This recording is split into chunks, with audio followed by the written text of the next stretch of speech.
Assalamualaikum warahmatullahi wabarakatuh. Alhamdulillah bertemu lagi dengan saya Ibu Dwi Agustina. Semoga teman-teman kita semua di sini dalam kondisi sehat walafiat dan selalu diberi keberkahan dari Allah Subhanahu wa taala. Ya, baik teman-teman.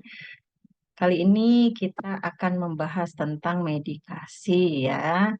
Nah, materi ini merupakan materi yang ditujukan kepada mahasiswa pada tingkat pertama. Ya, medikasi itu apa sih? Ya,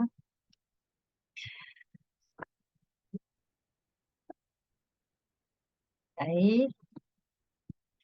Nah, di sini kita akan pada pertemuan kali ini kita memiliki tujuan pembelajaran ya. Kita akan mempelajari definisi, mempelajari efek obat ya, cara pemberian obat dengan metode tujuh benar ya. Lalu kemudian dosis obat, metode pemberian. Ya, teman-teman ya. Baik, definisi obat ya. Di sini eh, beberapa referensi menyatakan bahwa obat adalah zat atau substansi yang diberikan kepada manusia atau binatang dengan tujuan diagnostik ya. Jadi ada beberapa obat yang tujuannya tidak mengobati, tapi hanya mencari diagnostik ya, seperti itu ya teman-teman ya. Lalu tujuan yang lainnya yaitu mengobati, ini rata-rata menjadi tujuan utama ya, karena orang taunya, masyarakat taunya obat itu ya mengobati gitu ya. Lalu tujuan lainnya mengurangi penderitaan ya. Jadi ini obat-obat simptomatik namanya ya teman-teman ya. Jadi ketika pasien itu mengalami sebuah penyakit lalu kemudian mengalami gejala, nah gejala itu yang menjadi acuan dalam pemberian obat ya. Dan pencegahan penyakit ya, preventif dalam hal ini ya teman-teman ya. Nah, eh, bagaimana sih kerja obat? Nah, di sini kita akan belajar tentang aksi obat ya. Ketika kita belajar bagaimana kerja obat, maka kita belajar paruh waktu. Ya, paruh waktu adalah interval waktu yang dibutuhkan untuk proses eliminasi tubuh untuk mengurangi konsentrasi obat itu sendiri di dalam tubuh ya. Jadi contohnya nih, misalnya teman-teman ada obat yang 2 kali sehari, ada 3 kali sehari, ada yang 1 kali sehari. Nah, ini kenapa kok bisa beda? Karena masing-masing obat tersebut memiliki paruh waktu yang berbeda. Ya, obat-obat yang short term, ya, yang memiliki paruh waktu yang pendek, kurang lebih 8 jam, ya, ini biasanya diberikan 3 kali sehari.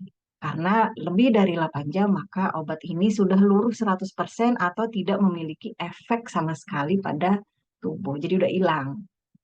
Ya, kalau obat-obat yang bersifat long term, ya, dengan paruh waktu yang panjang, biasanya obat ini diberikan 1 kali sehari, ya, atau 1 kali 24 jam. Ya. Jadi dalam 24 jam komponen atau efek obat di dalam tubuh baru hilang gitu ya. Itu yang long term ya teman-teman ya. Kalau medium biasanya 2 kali sehari ya. Tentu saja pemberian obat ini juga dipengaruhi oleh banyak hal ya. Nanti kita akan belajar ya. Nah, seperti apa sih contoh paruh waktu itu ya? Contohnya nih, sebuah obat memiliki paruh waktu 8 jam ya, memiliki paruh waktu 8 jam. Jadi eh, setelah 8 jam ini efeknya 50% ya. Lalu kemudian setelah 16 jam berkurang lagi ya. 24 jam berkurang lagi, 32 jam berkurang lagi. Artinya apa? Artinya efek obat itu maksimal pada 8 jam. Jadi kalau misalkan obat nyeri 3 kali sehari, maka pada jam ke-9 obat itu sudah mulai menurun fungsinya. Ya, obat itu sudah mulai menurun fungsinya, teman-teman. Jadi udah nggak maksimal lagi lah, gitu ya. Makanya biasanya kalau paruh waktu pendek, misalnya paracetamol ya, ibuprofen, itu kan paruh waktunya pendek ya. Jadi lebih lebih dari 8 jam udah nggak ada efek, atau bahkan diperbolehkan ketika pasiennya dengan jeda 4 jam, maka diperbolehkan diberikan paracetamol lagi. Artinya apa? Artinya memang kerja maksimal itu di 4 jam, ya. 8 jam ini sudah mulai mengalami awal dari penurunan efektivitas obat, ya. Tapi masih direkomendasikan 8 jam untuk yang short term, ya. Tapi ketika pasiennya itu masih demam, ya, misalnya, diperbolehkan diberikan paracetamol dengan jarak 4 jam. Ya, artinya begini, ketika obat sudah mulai turun, efeknya, ya, diberikan obat lagi. Jadi tetap efeknya tetap pada satu line, ya. Ingat, tidak semua obat bekerja seperti itu. Setiap obat punya paruh waktu yang berbeda-beda, punya kerja yang berbeda-beda. Nah, ini yang kita harus pahami, ya. Paracetamol ini kan obat hijau, ya, artinya eh, apa namanya, aman, ya, buat dikonsumsi, tentu saja dengan ketentuan-ketentuan yang bisa berlaku di masyarakat. Baik, ketika kita sudah mempelajari paruh waktu, long term, medium term, dan short term, ya, sekarang kita mempelajari farmakokinetik, ya. Farmakokinetik merupakan proses yang mencakup nasib si obat di dalam tubuh. Hmm, Obat ini diapain di dalam tubuh? Nah, ini kita pelajari farmakokinetiknya, ya. Mulai dari diabsorpsi hingga diekskresikan. Ya. Di sini ada yang namanya bioavailabilitas, ya, kadar obat yang mencapai sirkulasi darah, ya. Mungkin ada beberapa pengalaman teman-teman, saya minum obat ini jarak 30 menit langsung bereaksi loh, ya. Saya minum obat ini kok lama banget ya, 2 jam nih baru baru bereaksi, ya. Nah, ini eh, apa namanya, kita sebut daya bioavailabilitas si obat itu berbeda-beda, ya. Nah, alangkah baiknya ketika teman-teman mau mengkonsumsi obat, ya, teman-teman baca baik-baik paruh waktunya, farmakokinetiknya seperti apa, kerjanya bagaimana di dalam tubuh, ya. Baik, ini obat, ya, ini obat oral, ya, teman-teman, ya, obat oral. Kita nggak membicarakan obat intravena atau subkutan atau intramuskular, ya. Baik, obat melalui oral ini masuk ke lambung, ya. Habis dari lambung masuk ke usus 12 jari, ya. Untuk kemudian di usus 12 jari ini terjadi penyerapan, ya, teman-teman, ya. Terjadi penyerapan. Masuk ke mana? Masuk ke vena porta hepatica. Ya, vena porta hepatica untuk kemudian dialirkan si obat ini, ya, dialirkan ke hepar, ya. Dari hepar masuk vena cava inferior, lalu masuk ke jantung untuk selanjutnya disebarkan ke seluruh tubuh. Nah, obat ini, ya, punya reseptor yang berbeda-beda. Ya, ada yang reseptornya di dinding pembuluh darah, yang kerjanya untuk mendilatasi vaskuler atau mengkonstriksi vaskuler. Ya. Ada yang targetnya itu hanya misalnya di eh, otak aja, ya, atau di organ jantung saja, atau organ ginjal saja, ya. Jadi setiap obat ini punya target spesifik masing-masing, ya. Nah, maka dari itu membaca keterangan pada kardus obat itu penting, ya. Pada kertas yang terdapat di obat itu penting, sehingga kita bisa menilai, menganalisa nih obatnya aman nggak dikira-kira. Ada beberapa obat yang nggak aman buat ibu hamil. Ada beberapa obat yang nggak aman buat lansia. Ada beberapa obat yang nggak aman buat balita. Nah, jadi ini please Anda baca baik-baik, ya. Obat di masyarakat yang misalnya tolak angin aja, wah, saya jadi nyebutin merek ini, ya. Tolak angin aja aman nggak buat ibu hamil? Nggak aman. Padahal ibu hamil itu apa tanda gejala awalnya? Ya, mialgia, kayak masuk angin, ya. Akhirnya minum stok angin, padahal lagi hamil ya. Jadi eh, warning ini harus menjadi sesuatu yang kita cari tahu. Wah, ini kenapa nih nggak enak badannya? Ya, sehingga terapi yang diberikan, anjuran-anjuran yang diberikan, ya sesuai dengan kondisi pasien. Ya. Baik, proses farmakokinetik ada beberapa ya teman-teman. Yang pertama adalah absorpsi. Absorpsi ini artinya penyerapan, ya proses penyerapan obat dari tempat pemberian. Ya. Hal ini menyangkut dengan kelengkapan. Ya, jadi dari mulut, apa tadi, mulut, lambung, usus halus, baru terjadi penyerapan. Ya, ada beberapa obat yang penyerapannya di bawah lidah. Ya, di bawah lidah nih. Jadi nggak masuk ke lambung nggak, tapi di bawah lidah. Nah, itu berarti prosesnya langsung terjadi penyerapan di bawah lidah. Ya, tidak ditelan, tidak dikunyah, biarkan aja di situ dia akan eh, apa namanya diabsorpsi oleh mukosa di bawah lidah. Ya. Baik, proses selanjutnya adalah distribusi. Ya, setelah diabsorpsi, obat akan didistribusikan ke seluruh tubuh. Setuju ya? Tadi bagian yang kita pelajari di slide sebelumnya.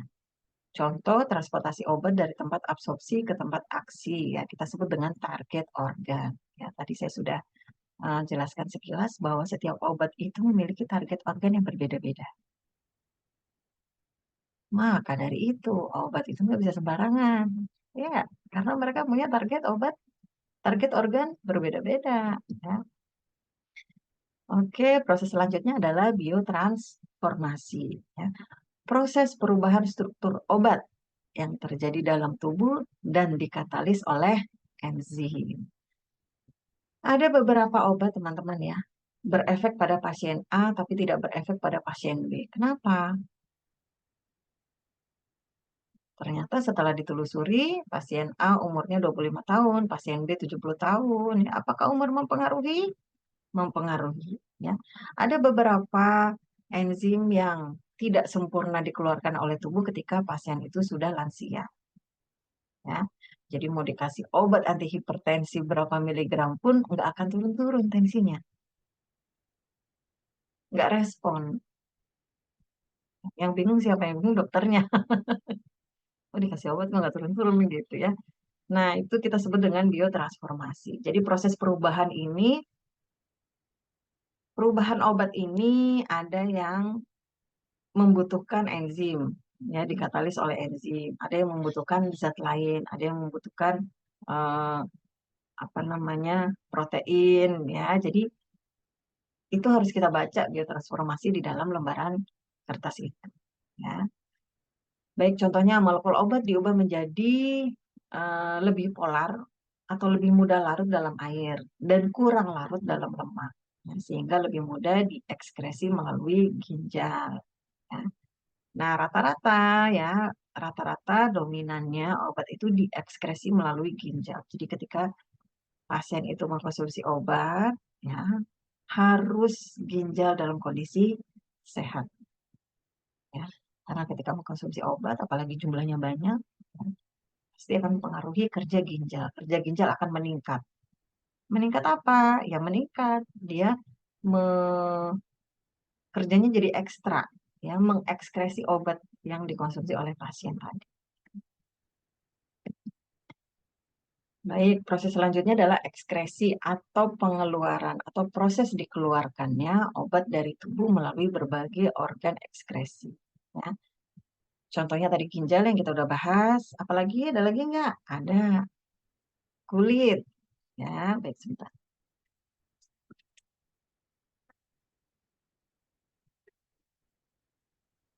Kulit. Ya, jadi organ ekskresi selain ginjal apa aja? Kulit. Ya. Berkeringat, ya. Nah, ini eh, salah satu organ yang harus apa ya? Makanya kalau pasien panas, ya demam, lalu kemudian dikasih paracetamol, keluar keringat, terus oleh keluarganya dikerukupin, ya itu kan keringatnya nggak keluar, itu yang tidak diperbolehkan, ya. Apa yang harus kita lakukan ketika target ekskresinya adalah kulit atau integumen? Ya biarkan aja, boleh diselimutin, tapi dengan selimut yang tipis dan menyerap keringat. Sengaja keringatnya dikeluarin, sama kita ditutupin lagi keringatnya nggak keluar ya. Jadi eh, menghambat kita sendiri yang menghambat kerja obat ya teman-teman ya. Baik contohnya, obat atau metabolik polar diekskresi lebih cepat daripada obat yang larut dalam lemak. Ya. Organ ekskresi bisa ginjal, paru-paru, atau kulit ya, bisa lewat paru-paru atau pernafasan ya teman-teman. Ini, nah ini kalau kita ngomongin obat nih, ada beberapa faktor yang mempengaruhi kerja obat ya, antara lain usia. Ya, contohnya tadi ada usia lansia, ya nggak? Lansia tidak berespon terhadap suatu obat. Kenapa? Ya karena semua organ, semua fungsional tubuhnya menurun. Enzimnya, jumlah enzim yang dikeluarkan dalam tubuh menurun. Belum lagi organ ginjal yang sudah tua ini juga menurun, sehingga dalam memberikan obat, waduh harusnya dapat obat yang dosis segini nih pasiennya. Tapi kalau kita kasih dosisnya ketinggian, kesian ginjalnya. Jadi usia itu mempengaruhi teman. Atau usianya masih balita. Wah, harusnya pasiennya dapat obat kayak gini nih. Tapi kalau kita kasih kesian, ginjalnya masih belum bisa bekerja maksimal. Nah, maka biasanya proses penyembuhan itu bergantung juga pada usia. Kan. Lalu waktu pemberian. Ya, waktu pemberian 3 kali 1 sama 1 kali 3 beda nggak? Beda. 3 kali 1 artinya kita memberikan 3 kali dalam 1 hari. Kalau 1 kali 3 kita memberikan sekali dalam 3 hari. Ya, berbeda ya teman-teman ya. Oke, lalu kemudian waktu pemberian. Waktu pemberian ini misalnya begini, yang kita harus luruskan di masyarakat. Oke, dapat 3 kali 1, berarti pagi jam 7, siang jam 12, sore jam 6. Benar nggak tuh? Nggak benar. Kenapa nggak benar, Bu? 1 hari 24 jam. Ketika pasien itu mendapat 3 kali 1, maka harusnya per 8 jam dia dapat obat itu. Coba Anda hitung dari jam 7 sampai jam 12. Berapa jam? Hanya 6 jam. Jam 12 siang sampai jam 6 sore. Berapa jam intervalnya? Hanya 6 jam. Oh, sorry, yang tadi hanya 5 jam ya. Dari jam 7 sampai jam 12 hanya 5 jam intervalnya. Dari jam 12 siang sampai jam 6 sore hanya 6 jam. Ya. Kira-kira numpuk nggak tuh efek obatnya di jam yang seharian, pagi dan siang? Numpuk. Bagaimana kalau malam? Dari jam 6 sore sampai jam 7 pagi. Berapa intervalnya? 13 jam. Nah, ini yang harus kita luruskan ya. Yang disebut dengan 3 kali 1 hari per 8 jam. Jadi kalau misalkan teman-teman ngasih obatnya jam 7 pagi, maka pemberian kedua adalah jam berapa? 7 tambah 8. Jam 13. Ya, jam 13. Jam 1 ya. Sorry, jam 15. Jam 3 sore. Ya. Pemberian ketiga, 15 ditambah 8. 23. Jam 23 itu jam berapa? Jam 11. Jam 11 malam. Ya. Jadi jam 7 pagi, jam 3 sore, jam 11 malam. Ya. Bu, jam 11 malam pasiennya udah tidur. Ya udah sok dimajuin. Biasanya pasiennya subuh udah bangun belum? Udah. Ya berarti kita mulai start jam 5 subuh. Jam 5 pagi, lalu kemudian jam 1 siang, dan jam 9 malam. Nah itu waktu yang pas. Ya.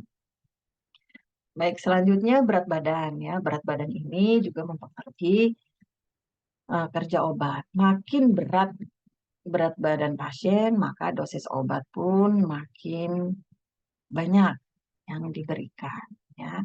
Jadi tentu saja akan berbeda paracetamol 500 mg pada pasien dengan berat badan 50 kg dan pada berat badan 90 kg. Efektifan mana? Efektifan yang 50 kg.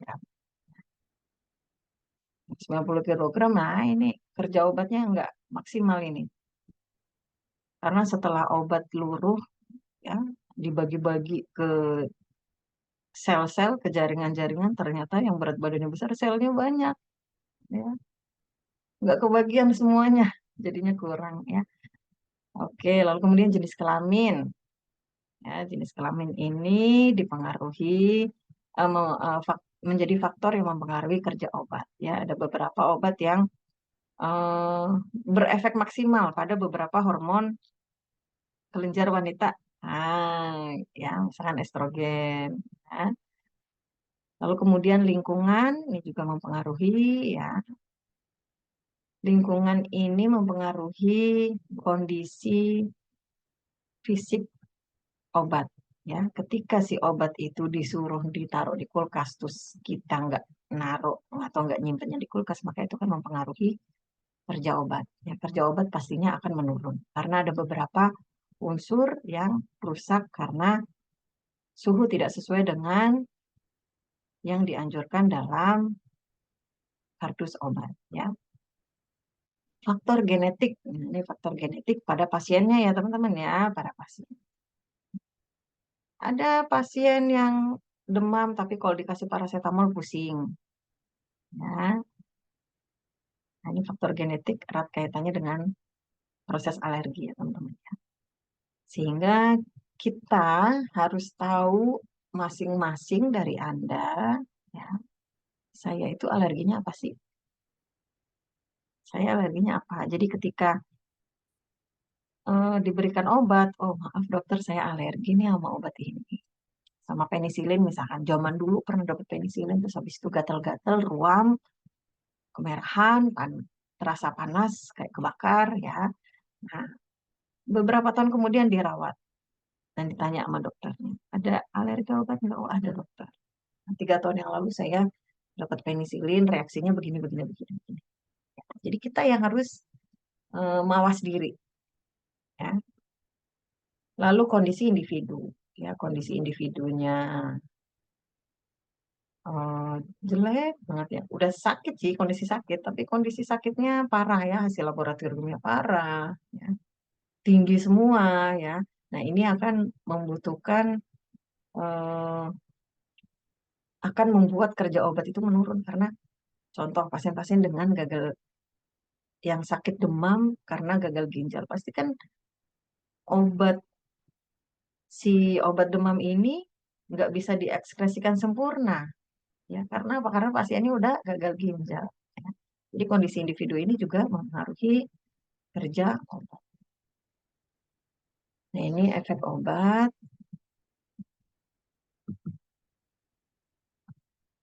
Saya pindahkan. Efek obat ini ada efek terapeutik. Ya, efek terapeutik adalah efek yang memang kita inginkan. Efek utama yang kita inginkan. Contohnya pas paracetamol. Apa sih yang kita inginkan? Demamnya turun. Oke, demam turun. Pusingnya hilang. Oke, pusing hilang. Nah, ini efek-efek obat yang memang kita inginkan. Kita sebut dengan efek terapeutik. Ya. Contoh, morfin sulfat untuk analgesia. Untuk menghilangkan eh, nyeri. Ya. Memang efek utama itu yang kita targetkan. Ya. Pasien dikasih morfin biasanya pasien yang sudah tidak mampu diberikan analgesik dengan level standar. Ya, maka diberikan morfin. Contohnya apa? Contohnya pasien-pasien dengan kanker. Ya, pasien dengan kanker ini nyerinya, ya Allah, subhanallah, nyeri banget. Sehingga kalau pakai analgesik yang level standar, paracetamol, ibuprofen, ya, Antalgin, nggak bisa. Ya, bisanya pakai morfin. Diazepam ini obat penenang mengurangi kecemasan. Ya, ketika dikasih diazepam dia nggak tenang, nggak cemasnya nggak hilang-hilang juga, berarti efek terapeutiknya nggak terpenuhi. Gitu ya teman-teman ya. Jadi efek terapeutik adalah efek utama yang memang kita inginkan terjadi pada pasien. Ya. Oke, next. Efek samping. Efek samping ini mungkin teman-teman udah sering dengar ya. Efek sekunder yang tidak kita inginkan, namun dapat diprediksi. Nah, pentingnya membaca keterangan ya, kertas keterangan dalam box obat itu. Salah satunya adalah efek samping. Bisa diprediksi. Contoh, obat-obat pada pasien dengan digitalis. Digitalis ini obat ini ya, apa namanya? Pasien-pasien yang lemah jantung ya. Ini kan dia efek terapeutiknya meningkatkan kontraksi miokard. Miokard ini otot jantung ya. Tapi efek sampingnya ya dia mual, muntah ya. Tapi kita akan timbang-timbang ya. Mentingin jantung apa mentingin mual muntah nggak muncul? Ya mentingin jantung dong, Bu. Lah kalau jantungnya lemah ya banyak penyakit apa namanya nggak bisa memompahkan darah ke seluruh tubuh, maka efeknya akan lebih besar daripada mual muntah. Sok atau kalau gitu dikasih. Ya. Tapi bisa diprediksi teman-teman. Oh, efek samping digitalis efek sampingnya mual muntah. Jadi kita kasih apa dong? Kita kasih obat anti emetik, anti mual, anti muntah. Jadi ketika efek samping itu muncul, kita pun memberikan obat yang efek terapeutiknya untuk mual dan muntah. Ya, coba teman-teman perhatikan ketika teman-teman memberikan obat antibiotik pada pasien selalu dibarengin sama obat anti mual, ya, omeprazol kah, ya. Antibiotik plus omeprazol ini ada apa nih? Padahal pasiennya saat ini nggak mengeluh mual muntah. Berarti efek samping antibiotik yang diberikan ya kemungkinan akan menimbulkan mual muntah. Jadi langsung aja diberi ya. Efek toksisitas. Ya, efek toksisitas ini adalah efek obat yang merusak ya, yang merusak sebentar.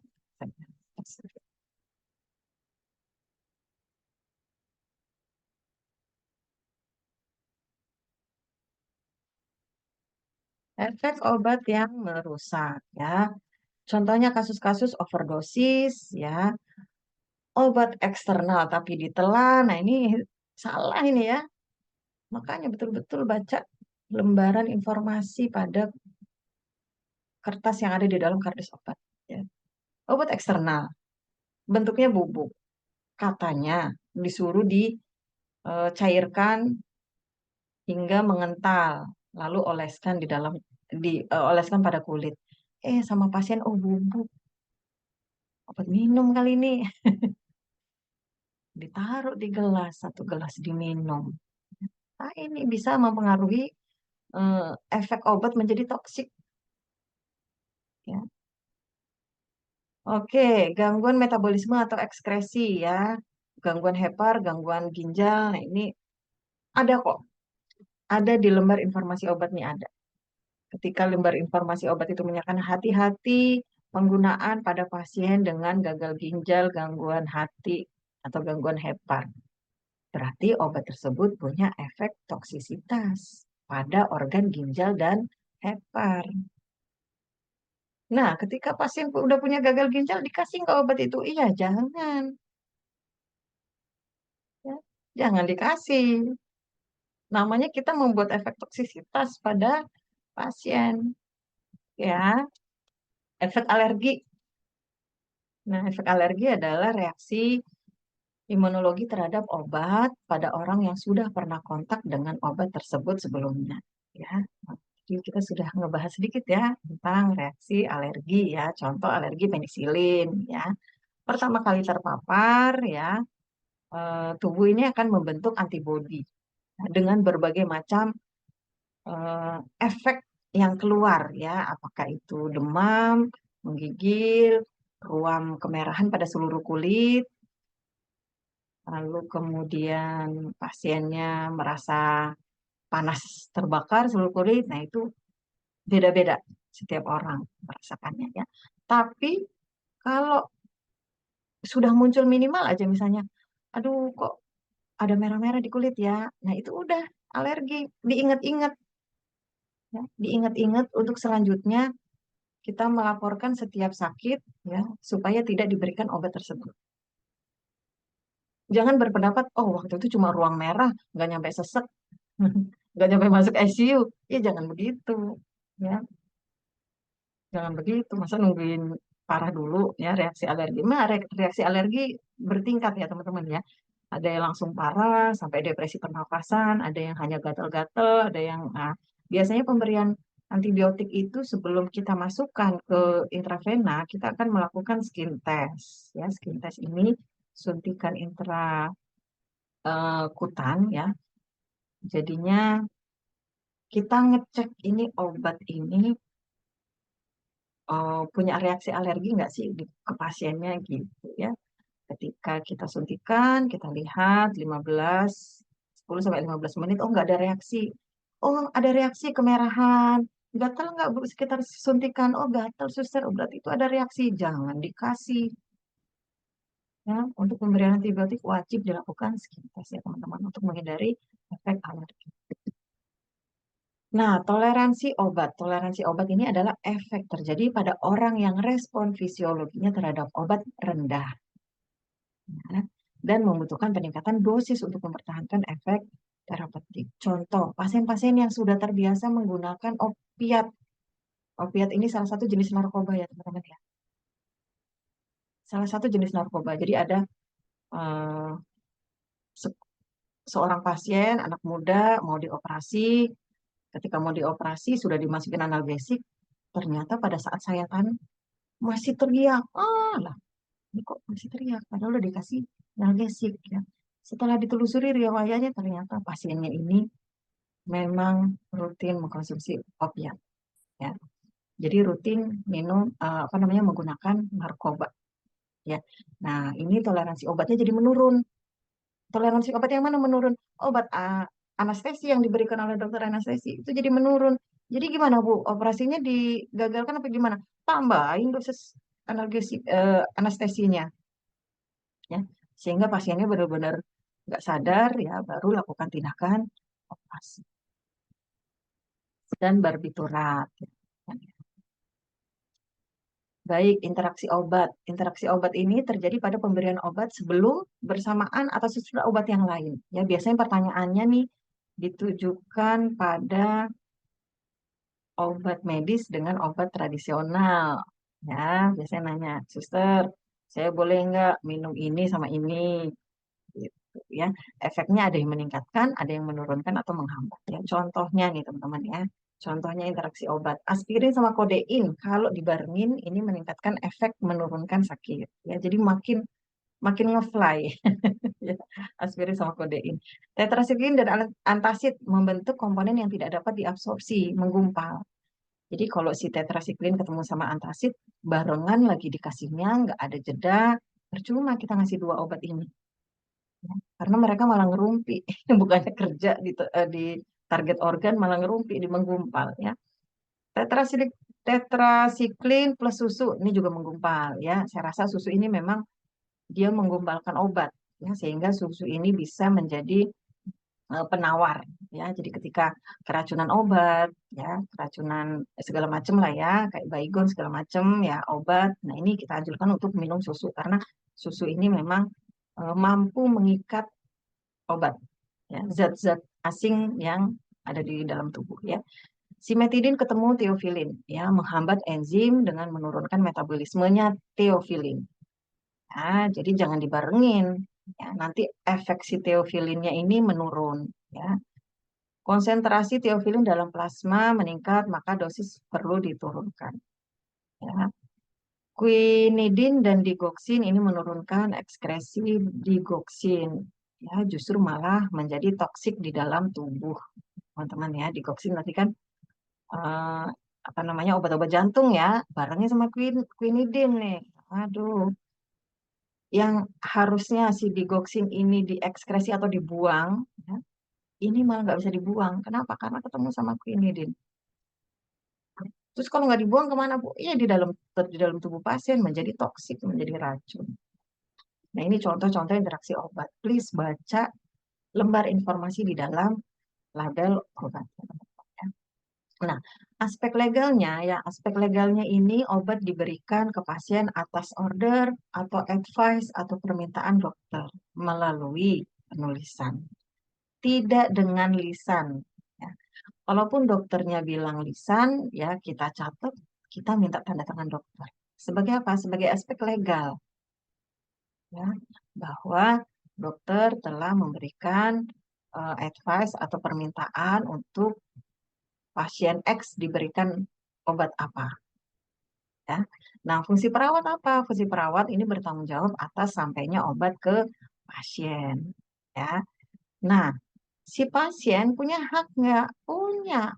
Pasien itu punya hak menolak diberikan obat, punya hak mendapatkan informasi obat, punya hak mendapatkan eh, dijelaskan cara masuknya obat, apakah disuntik, apakah lewat mulut, ya, apakah boleh dibarengin sama makanan yang lain atau obat yang lain, punya hak untuk mendapatkan informasi, serta punya hak untuk menolak diberikan obat. Ya, jelas ya teman-teman ya. Nah, ketika kita ketemu pasien, ya, saya rasa di IGD kali ya, yang pertama kali ketemu pasien. Tapi bisa aja sih, pasien-pasien yang sudah dirawat inap ini baru ingat, baru menyatakan bahwa, oh iya ternyata saya alergi ini. Ya. Kemarin-kemarin di IGD karena ngerasa nyeri atau ngerasa sakit banget sehingga lupa ya bisa jadi. Ya. Yang kita tanya, yang kita anamnesa adalah, hmm, pernah nggak minum obat dari warung atau obat bebas? Pernah nggak minum obat-obat narkoba? Pernah nggak alkoholik? Sambil kita lihat resep yang dari dokter. Buat apa? Buat cross check. Contoh tadi kondisi-kondisi yang bisa menurunkan efek obat. Pasiennya sering minum opiat. Dokternya ngasih analgesiknya paracetamol. Iya nggak akan mempan paracetamolnya. Jadi terbiasa opiat, ya. Nah, ini kita tanyakan ya. Riwayat alergi, tanyakan pada pasien. Punya alergi enggak? Alergi obat enggak? Ya. Ada dua kemungkinan teman-teman. Pasiennya bilang, oh nggak ada alergi suster. Kita wajib percaya, wajib percaya. Tapi kita juga punya dong. Ini jangan-jangan pasiennya nggak ngeh nih sama diri sendiri. Ya, punya alergi tapi eh, dianya nggak tahu. Nah ini patut tetap SOP pemberian antibiotik diawali dengan skin test terlebih dahulu. Ya.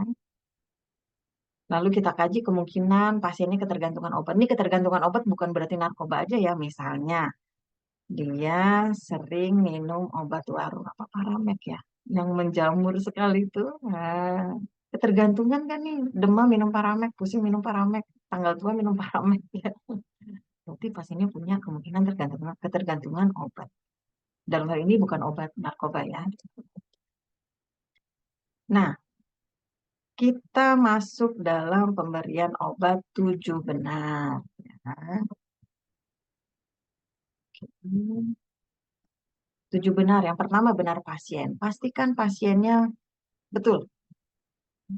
Kita cek papan nama, kita lihat di medical record ya. Plus kita tanya nama pasien ya. Bukan nanyanya jangan yang tertutup ya. Ini Bapak Bambang ya? Ah, nggak boleh ya. Nanyanya harus terbuka.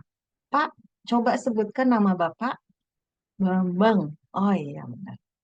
Ya. Tanggal lahir Pak? 12 Desember 1969. Oh iya benar. Ya. Sambil kita cross check dengan peneng pasien ya, gelang pasien. Ya. Yang pertama, benar pasien. Ya. Jangan menggunakan pertanyaan kalimat tertutup. Harus terbuka. Ya. Yang kedua, benar obat. Ya. Pastikan obat yang diberikan ini benar. Ya, nama obat, label obat, benar. Ya. Yang ketiga, benar dosis. Pastikan dosis yang harus diterima itu benar. Ya. Lalu kemudian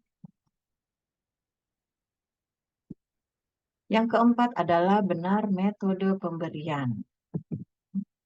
Pastikan metodenya benar. Yang tadi saya bilang, eh, harusnya topikal, ya. Jadi oral ya. Ini hati-hati ya. Ada oral, ada parenteral. Parenteral ini suntik. Suntik ini ada IM, IV, SC, IC. Ya, intramuskular, intravena, subkutan, dan intrakutan. Topikal, topikal ini kulit. Yang kelima adalah waktu pemberian. Tadi kita sudah bahas ya, 3 kali 24 jam, 2 kali 24 jam, atau 1 kali 24 jam. Ingat, yang 3 kali 24 jam berarti interval pemberian per 8 jam. Ya. Lalu yang keenam, benar informasi. Informasi apa? Kadaluarsa obat. Ya. Kita memberikan informasi ke pasien. Ya. Dan yang ketujuh adalah benar dokumentasi. Dokumentasi apa yang kita berikan ya adalah pencatatan. Ya. Jam 7 diberikan obat paracetamol 500 mg PO per oral. Nah, tanda tangan perawatnya di situ. Siapa yang menandatangani? Perawat yang memberikan obat. Jelas ya, ini pemberian obat tujuh benar. Dalam memberikan obat tujuh benar, kita harus punya teman untuk cross-check. Ya, teman untuk cross-check. Contohnya, lihat tanggal kadaluarsa, lihat nama obat. Coba lihat deh. Sini, sini, sini. Ini kadaluarsanya kan 10 Januari 2026 ya, masih lama ya. Nah, kita ngomong sama siapa? Jangan ke pasiennya. Pasien malah lagi sakit. Pasien mah ya aja biar cepat dapat obat. Kita ngomong ke sesama perawat. Ya. Susi, Susi, sini deh. Saya mau nyuntikin obat. Tapi mau lihat nih informasi yang di obat ini eh, aman nggak ya? Yuk kita lihat yuk. Oh, bener ya, nifedipin ya. Oh bener ya, tanggalnya sekian, kadaluarsanya sekian. Iya bener ya, dosisnya sekian yang didapat pasien. Oh iya ya, udah sesuai kasih.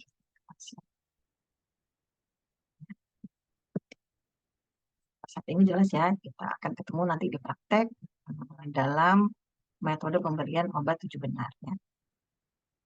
Baik, perhitungan dosis anak. Ini keterangan dosis anak. Ini dosis anak ya teman-teman ya. Kalau kita mau ngasih, kadang kan bingung. Ini masih anak-anak, dapat paracetamolnya berapa tablet ya, berapa mililiter ya. Nah, ini pakai rumus ini. Dosis anak sama dengan umur anak ya, umur anak dalam bulan dibagi konstanta 150. Ini tetap angkanya ya, konstanta dikali dosis dewasa dalam miligram. Contoh, seorang anak berusia 3 tahun akan diberikan paracetamol. Berapa dosis yang diberikan? Nah, paracetamol. Ini 3 tahun. 3 tahun itu berapa bulan sih? 36 bulan. Dibagi 150 konstanta tadi ya, rumusnya dikali 500 mg. Karena paracetamol ini dosisnya 500 mg. Ya. Maka hasilnya 120 mg. Jadi si anak 3 tahun itu bolehnya dikasih 120 mg sekali pemberian. Gampang ya? Oke, ini dosis dewasa. Ya, dosis dewasa ini rumusnya adalah dosis yang diminta dibagi sediaan yang ada dikali jumlah atau volume. Ya, ini dalam ampul, ini dalam vial. Sebenarnya sama aja sih teman-teman. Sebenarnya sama aja. Intinya yang di atas dosis yang diminta, yang di bawah sediaan yang ada di obat, ya, dikali pengencer. Kalau memang ini dioplos, ya. Kalau vial kan dioplos, kalau ampul kan udah ada cairannya. Kalau vial itu isinya bubuk. Jadi kita ngoplos sendiri. Mau ngasih 5 cc, mau ngasih 10 cc. Nah, ini kita tulis di sini, ya. Contoh, Tuan A diresepkan dokter obat paracetamol drip 3 kali 500 mg IV. Berapa mililiterkah obat yang harus diberikan? Ordernya berapa ordernya? 500. Sediaannya berapa? Di dalam box obat itu dibilang sediaan paracetamol 100 mililiter. Ya, 100 mililiter ini ya, ini ya teman-teman ya. Nah, ini 1000-nya ini diambil dari 1 gram. 1 gram kan 1000 mililiter ya. Jadi setengah kali 100 mililiter. Jadi 50. Sehingga pasiennya dapat 50 mililiter per 8 jam. Oke. Perhitungan dosis insulin. Ya, ini ketentuannya adalah Ketentuannya adalah siring 1 ml ini isinya 40 unit. Ya, rumusnya sama. Ya, rumusnya sama. Hanya ketentuan di insulin aja ini yang berlaku. Berapa mililiter insulin yang dibutuhkan jika ordernya 20 unit? Ya, 20 unit dibagi 40. 40 dari mana ini? 1 ml isinya 40 unit dikali 1 ml. Ya, hasilnya 0,5 mililiter atau 0,5 cc. Jadi si pasien sekali pemberian insulin dapatnya 0,5 cc. Oke. Nah, ini ada kasus nih teman-teman nih. Seorang anak berusia 4 tahun 4 bulan mengeluh demam. Pasien mendapatkan obat dengan dosis dewasa ibuprofen per oral dengan sediaan 400 mg per oral. Berapa bagian tablet yang diberikan ke anak? Nah, pakai rumus anak. Ya, silahkan teman-teman mengerjakan kasus 1, jawabannya apa di kolom chat ya. Oke, lanjut kasus 2. Seorang laki-laki berusia 55 tahun mendapatkan insulin SC dengan dosis 15 unit. Berapa jumlah cc yang diberikan ke pasien? Cc sama mililiter sama ya teman-teman ya. Nah, ini silahkan jawab juga. Kasus 2 jawabannya apa? Ya, kasus 3 juga jawabannya apa? Ya. Oke, ini cara pemberian. Ini sebenarnya nanti kita ketemu di praktek ya teman-teman ya. Ketemu di praktek. Tapi nggak apa-apa ini. Oh, saya akan memberikan mukadimahnya ya. Cara pemberian ini ada cara pemberian parenteral ya. Diabsorpsi dengan cepat sifatnya ya teman-teman, diabsorpsi dengan cepat, tidak dapat ditarik atau diurungkan bila sudah diinjeksikan. Jadi hati-hati. Perlengkapannya siring, jarum, ampul atau vial.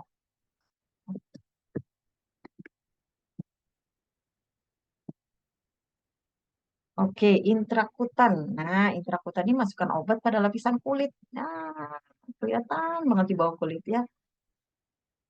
Hanya 10-15 derajat saja, sehingga nanti akan ada muncul gelendung, ya, gelendung pada permukaan kulit. Nah, itu udah benar, ya, namanya intrakutan. Ya. Biasanya dipakai untuk skin test alergi, ya, tes mantuk, vaksinasi. eh, ini tekniknya kita melalui kapiler di area penyuntikan, tidak boleh dimasase, ya, dan diabsorpsi secara lambat. Ya, sifat-sifatnya. Untuk sukutan ini dimasukkan di bawah kulit dengan 45 derajat. Jadi miring ya. Biasanya buat vaksin, preoperasi medication, insulin, atau pemberian heparin. Nah, lokasinya di deltoid, rectus femoralis, abdomen bagian bawah. Intramuskular dimasukkan sampai ke otot. Ya, jadi 90 derajat ya teman-teman ya. Diabsorpsi dengan cepat daripada subkutan karena suplai darah lebih besar di otot ya. Otot dapat menampung volume obat lebih banyak daripada subkutannya. Lokasinya biasanya dorsogluteal, ventrogluteal, retrogluteal, factus lateralis, deltoid, ya. Dan ini di area post tricep, ya, bagian tricep tapi belakang, ya.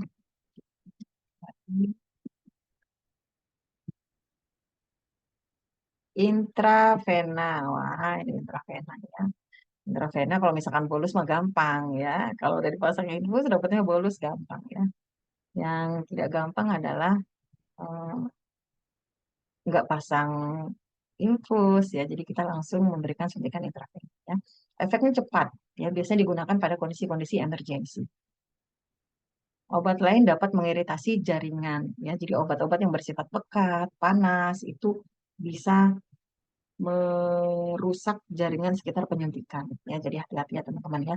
Lokasinya di vena sepalika, vena aksesoris sepalika, vena radialis, vena antebrachialis, vena basilik ya, vena medican cubital, lalu vena sepalika ya, vena dorsometacarpal. Pokoknya sekitaran tangan ya, tangan ya, lalu kemudian di situ banyak vena-vena yang kita bisa akses untuk memberikan obat ya.